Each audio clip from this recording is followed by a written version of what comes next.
Donc, je vous remercie, monsieur, de m'avoir accepté pour présenter ce travail qui s'intitule Capacité d'adaptation, capacité antioxydante chez les jeunes plantes d'Acacia heterophylla, les tamarins des Hautes, sous stress thermique. Introduction. Donc, les arbres urbains sont constamment confrontés à des stress abiotiques et biotiques qui réduisent considérablement leur productivité. Le stress thermique provoque la surproduction et l'accumulation des superoxydes de peroxyde d'hydrogène et des radicaux hydroxyles, connus sous le nom d'espèces réactives de l'oxygène, ERO. Donc, les réponses des arbres à ces stress sont complexes. D'une part, impliquent de nombreuses adaptations physiologiques, moléculaires et cellulaires, et d'autre part, développent des mécanismes de tolérance au stress qui font intervenir une large combinaison de facteurs tels que l'accumulation des osmoprotecteurs et le système de défense antioxydative relatif aux catalases et aux peroxydases.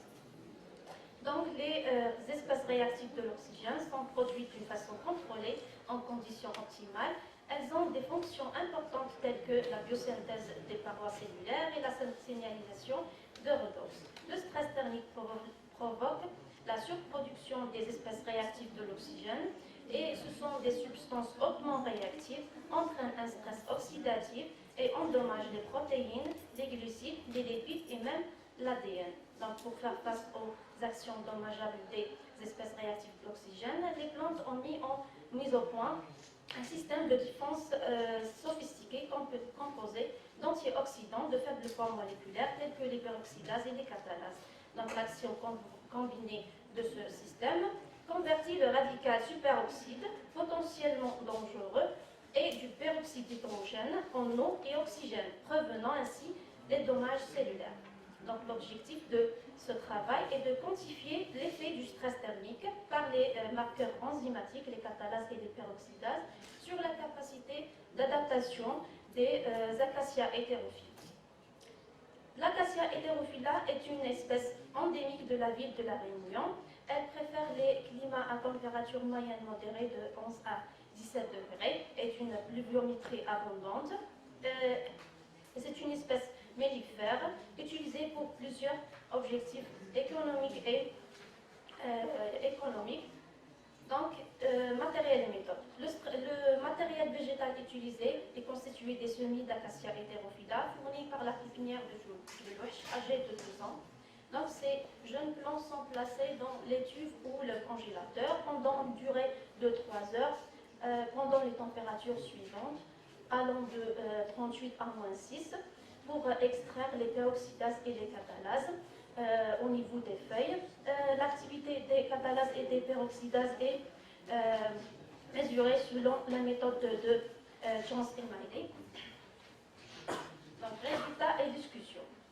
Les résultats obtenus du stress thermique par les hautes et basses températures indiquent que les teneurs en peroxydases sont supérieures aux témoins, sauf pour la température -6 où elle est inférieure à celui-ci, avec un taux de réduction de l'ordre de 46,68%. Pour les hautes températures, les valeurs les plus élevées sont enregistrées à 42 degrés, avec un taux d'accroissement allant de 333,33%. Pour les basses températures, les valeurs les plus élevées sont enregistrées à 2 degrés, avec un taux d'accroissement de 421,95%.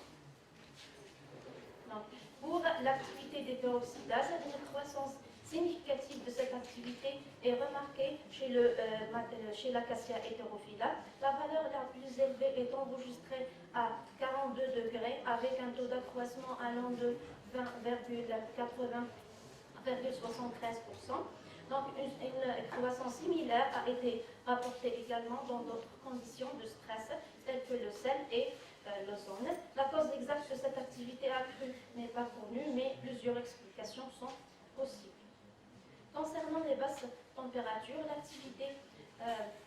une croissance significative de l'activité de la peroxydase a été provoquée par les basses températures. Donc, les valeurs les plus élevées sont enregistrées à 2 degrés avec un taux d'accroissement allant de 129,73%.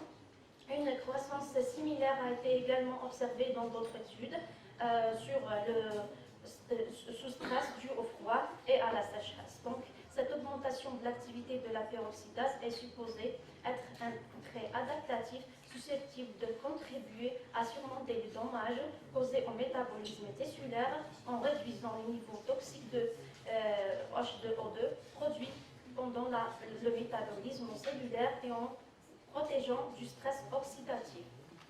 Pour les teneurs en catalase, donc les résultats obtenus par les hautes et les basses températures montrent que les teneurs sont supérieures aux témoins. Les plus fortes valeurs sont enregistrées au niveau des températures 42 degrés et moins 2 degrés, avec des taux d'augmentation de l'ordre de 325 et 925% respectivement.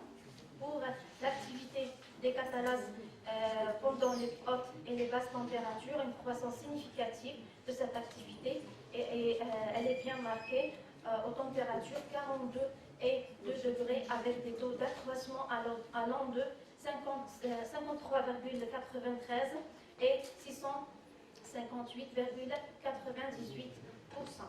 Donc les mêmes résultats, sous les mêmes conditions de stress, sont observés dans l'étude de Rachid Kanouni en 2013 sur les 3 espèces Casuarina, Acacifolia, l'Acacia rétinoïde et le Biotin orientalis. Donc pour conclure, les plantes ayant des niveaux élevés d'antioxydants constitutifs ou induits auraient une plus grande résistance à ces dommages oxydatifs. Donc l'augmentation de l'activité des catalases et des peroxydases est un trait adaptatif susceptible d'aider à surmonter les dommages causés au métabolisme cellulaire en réduisant les niveaux toxiques d'H2O2 produits pendant le métabolisme cellulaire et en assurant une protection contre le stress oxydatif.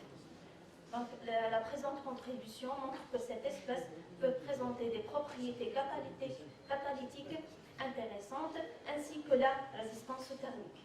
Merci pour votre attention.